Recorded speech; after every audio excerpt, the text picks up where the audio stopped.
Today in the Spare Tech Room, I'm going to show you how to turn your Android device into the ultimate retro gaming emulation machine using a fantastic front-end app called Daijisho. Now, this app pulls together all your emulators and games into one slick, customizable interface that'll make your device feel like a proper gaming console. What's up, my dude? Your friendly neighborhood Tony here, and welcome back to the Spare Tech Room, where I try to help you make better tech choices. This is the third video in my emulation series, so if you're new here, I'll link the previous videos somewhere up here and at the end of this one. Those videos cover the basics of emulation and how to set up RetroArch, which is a multi-system emulator that'll work hand in hand with Daijisho. Now, if you're ready to take your emulation to the next level, stick around because Daijisho is going to blow your mind. This app is completely free, highly customizable, and works flawlessly with most Android devices. Oh, I should also mention I'm testing out a new budget mic in this video. It's the Finefine K688. It's a USB and XLR microphone. I'm digging it so far, but I'll have a full review of it coming soon, so stick around for that. All right.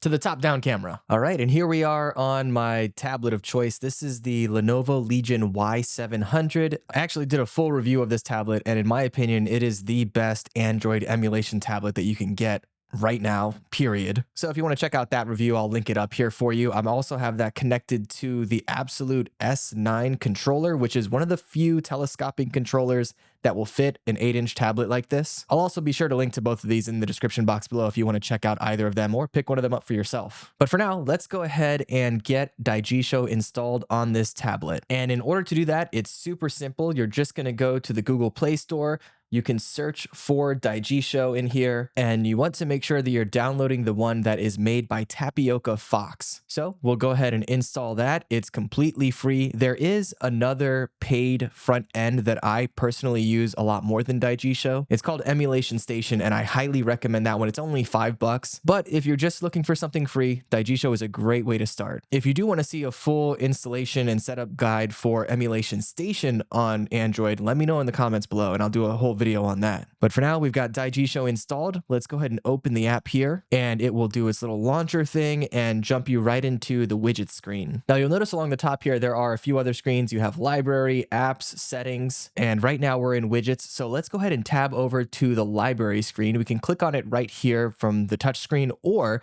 if we have a controller set up, we can navigate this whole thing using our controller. To move between the different tabs, you're just going to want to click on the bumper buttons. So we'll hit the left bumper, and that'll bring us right into our library. Now, of course, right now we don't have any platforms installed on this device. And also, I should mention, Daijisho is not an emulator at all. It's just a front-end system. So you want to download the platforms for the emulators that you already have set up on your device. And if you don't have any emulators set up, then you want to make sure that you go back and watch the first two videos in this series because I walk you through all of that. But for now, let's go ahead and download a few platforms. And once we click on that, you'll see 116 different consoles that we have here. But to kind of keep this simple, I'm just going to install a couple. So we'll go with a couple of my favorites. Game Boy Advance for one. And let's go with Super Nintendo. That's another one of my favorite consoles. So we'll select both of those, and then we just hit import at the very bottom here. Now, if you do need to add more consoles in the future, you totally can. I'll show you how to do that in just a bit. But for now, we'll just start with two of these easy ones. And once we go ahead and install those, we'll notice here that we have our Game Boy Advance screen set up. If we tab over, we'll see the Super Nintendo. Now, as I mentioned, to tab between these different menus, you'll use the bumper buttons. To move between your consoles, you use the triggers. So I'll just hit the right trigger, and that takes me over to Super Nintendo. And from here, once we have this set up, we're going to want to go ahead and add all of our games. Now, I have a micro SD card in this device that I've talked about before that has all of my different ROM folders set up where I can drop my games into. So you're going to want to go ahead and link these to those folders. And in order to do that, you're just going to select paths right here at the bottom of the screen, then select add more. And right now we're in the Super Nintendo. So you're going to want to go into your SD card, into the ROMs folder, find Super Nintendo or SNES as I have it right here, and then just use this folder and click allow. Now we've pointed to that SNES folder for our games. So we just need to hit sync right here in order for it to scan and scrape everything that's in that folder. Now I only have one game in there, so this shouldn't take very long. But if you have a ton of games in there, it might take a while to scan and scrape all of them. Once it does that though, we'll just click on our library down here, and we'll notice that I have Super Mario World for the Super Nintendo installed on this device. Now, if we had more games, they would all be listed here in a list fashion. We do have the option to swap this over to a grid view. So if I click on grid view, that would have all of our games kind of in a collage here on the screen. I personally prefer the list view. I just feel like it's more orderly for me, but you have a couple options there. You also have the option to jump in and play the game. You can add it to your favorites if you want to do that, or you can pin it to the top if you have a long list of games and you just want it pinned here. You can look at some detail about the game. Once you click on that, it's going to show you the last time you played it. It will show some information about the game as well. Now I'm kind of using the touchscreen here to navigate, but you can use the control. So I can just hit the B button to back out to this screen that I was on before. You can also move over to the right here and edit this item. So if I click on that, you'll see I can edit the game name, put some media in there, do a bunch of other things. You can kind of dig around in there and see what looks good to you. But for now, we'll just cancel out of that and leave it as is. So we've got our Super Nintendo scraped. Let's go back here.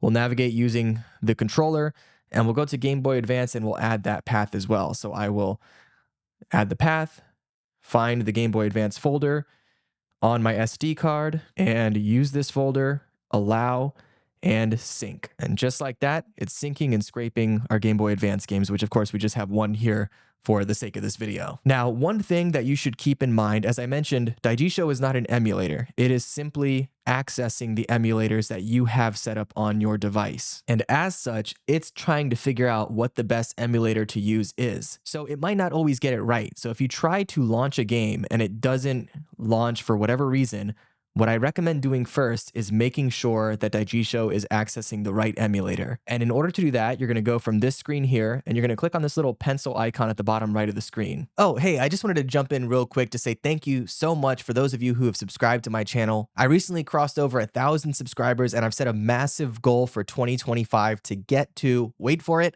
5,000 subscribers. Now look, I don't know if it's possible at all, but if you like this kind of video and you want to help out an independent creator who's literally just in his spare bedroom doing this, then consider subscribing. Or at the very least, if you can just like this video, that'll help push it out to more people. Either way, I appreciate it. All right, back to the video. And once you click on that, you'll see we have Game Boy Advance. Shortcut is GBA. But if you scroll down a bit, you're going to see the default player. And this one is GBA, RetroArch 64, VBA Next. And that's fine for me because I have that emulator installed. But if you don't, you'll want to click the little drop down next to it, and you can scroll through here and find whatever emulator you use for these games. One thing I do want you to be aware of, though, is when it comes to RetroArch, and if you're not familiar with RetroArch, it is technically a front-end system, but it has a ton of different emulators in it, and we did a whole installation process of it in a prior video. So make sure you watch all of those so you know how to set it up. But there are some things you're going to see in here that just say RetroArch and then the emulator. If you scroll down, you'll see RetroArch 32. And then if you scroll down further, you'll see RetroArch 64. Now, 99% of the time, RetroArch 64 is the one that you're going to want to be looking for. So make sure that you're using that and not one of these others, otherwise it won't work. So we'll just leave that as it is because that should work just fine for us. But just know that if you are running into any issues, go here to check and make sure that you're using the right emulator first. All right, so we're going to go ahead and cancel out of here. And I want to show you some of these other tabs at the top. So if we tab over to the right using the bumpers, it'll take us into widgets. And right now it's blank for the most part. But if you click on new widget, you can add a few different things here to have kind of a shortcut to them. So you can have a random widget, which will select just a random game that you have installed on your device. There's an RSS feed here, which I haven't used personally. Activity, which will show you the games that you've played most recently and things like that.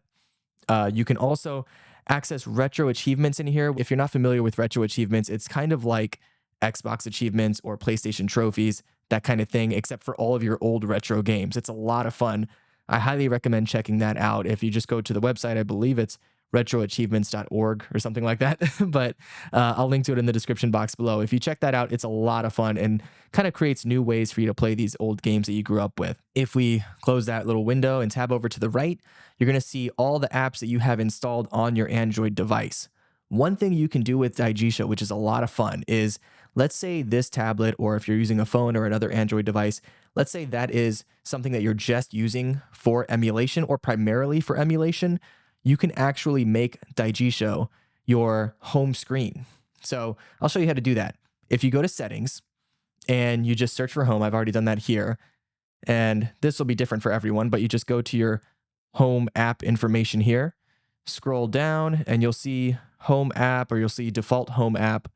And you can change that to Daijisho. So that way, whenever you open up your tablet, it'll take you right into the Daijisho front end. I'm not going to do that right now, but you totally can if you want to. And if you do, then you can access all the rest of your apps here. The last thing I want to show you here is in the settings tab. So we'll bumper on over to that. And this is where you're going to see a ton of different settings you can do here. You can set up different wallpapers and themes and all that in appearance. You can go into retro achievements here. You can set up Google Drive to save your states. There's a lot you can do here. But the most important thing, I think, is going to be under library. So if we click that, you can go to download platforms, and this is where you'll go to add more of those consoles that you didn't add in the beginning. So if you feel the need to add any of those, you can do those right here. And that is more or less the basics of what you're going to want to know about Daijisho. It's pretty simple once you understand it. Of course, there's a lot more you can get into with this particular front end system. If you have any questions about it, let me know in the comments. But let's go ahead and wrap this whole thing up. And there you have it. With Daijisho, you can turn your Android device into a retro gaming powerhouse. If this video helped you out, do me a solid and hit the like button. It really helps the channel grow. And if you're new here, consider subscribing. I've got more emulation content coming your way, plus other tech videos like that review of the Fine K688 microphone I'm using right now. Also, be sure to check out links to everything I mentioned in the description box below. Otherwise, I'll see you next time in the spare tech room. Be good.